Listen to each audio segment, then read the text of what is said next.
So in this segment we will start up with the one more component of the blood, that is the WBC. So we all know that the blood, it consists of mainly plasma and corpuscles.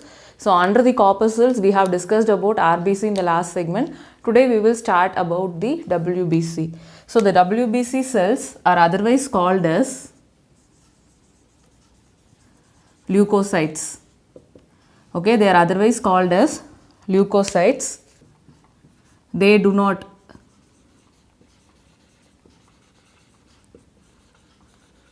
have any pigment for the production of the color like RBC. Okay, in case of RBC we are having hemoglobin for the production of red pigment, whereas in case of WBC there are no such colored pigments found, and hence they are white in color. They have a size, okay, they have a size in the range of 8 to 20 micron. It is comparatively bigger than the RBC. Then when we are talking about its count, that is total leukocytic count. Okay, that is the WBC count is present in the range of 6,000 to 10,000 per mm cube. It is comparatively very lower than the RBC count. So we know that the RBC count is in the range of 4.5 million to 5 million, whereas the WBC is in the range of 6,000 to 10,000 millimeter cube, and hence they are given with the ratio representation. Okay, they are in the ratio of 600:1. That is, the RBC is to WBC is in the ratio of 600:1. So for every 600 RBC cells, there consists of only one WBC cells. So the RBC cells are very higher in case of the human system, whereas the WBC cells are very, very low. So when we are talking about its lifespan, the lifespan is very short in the range of just 3 to 4 days. So they are produced mainly in spleen,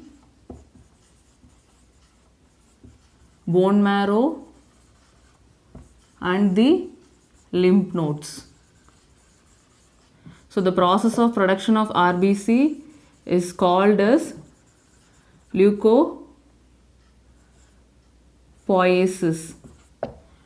Okay, the process of production of RBC is called as leukopoiesis. So when we are talking about the production process, we should come into knowing about two important conditions,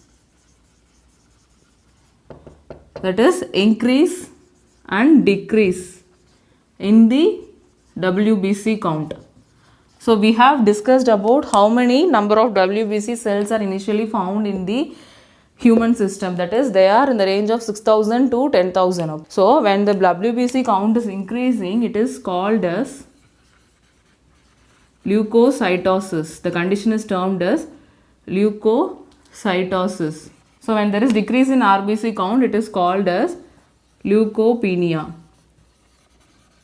These two conditions are very important to be known. Okay, so that is the process of production of RBC is called as leukopoiesis, and when the condition, that is the condition when the WBC count is found to be in an increased way, it is called as leukocytosis, and when the WBC count is found to be in a decreased way, it is called as leukopenia.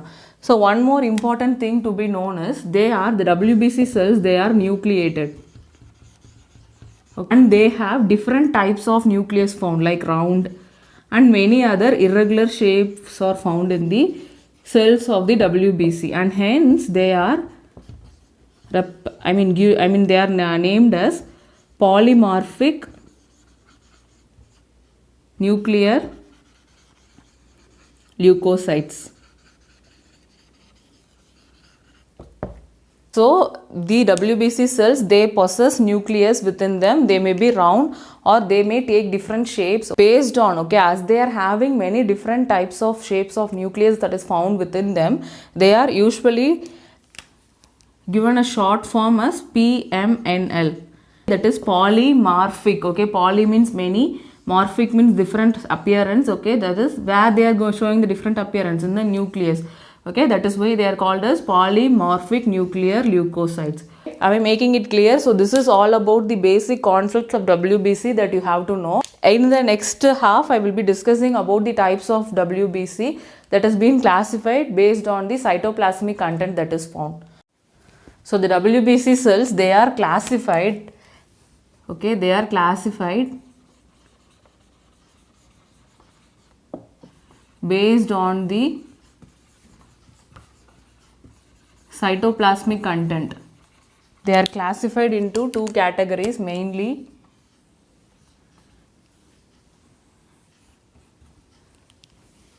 As agranulocytes and granulocytes. So the agranulocytes are the one which do not, okay, without any granules, okay, whereas the granulates are the one who is going to have, okay, they are going to have with granules. So this agranulocytes is further classified into two main categories, namely lymphocytes and monocytes. So they both play an important role in case of producing cell mediated immunity.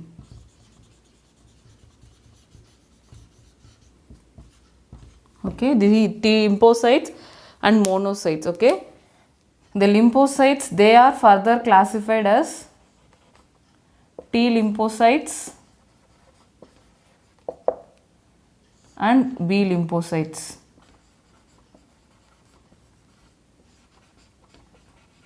So now when we are talking about the granulocytes, they are categorized into three types, namely acidophils,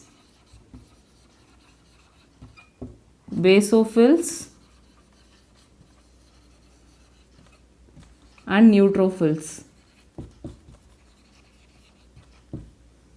This classification is based on the types of stains that they are taking. So this classification is mainly based on the type of stain that is going to be retained by the cells. So when we are talking about the acidophils, they are going to take the acidic stains and hence they are called as acidophils. Coming to basophils, they take up the basic stains, and the neutrophils, they take up both acidic as well as the basic stains. Both acidic and basic stains will be taken up by the neutrophils. Okay, based on the type of stains which they are taking, they are categorized into acidophils, basophils and neutrophils. When we are talking about the acidophils, they are usually called as eosinophils.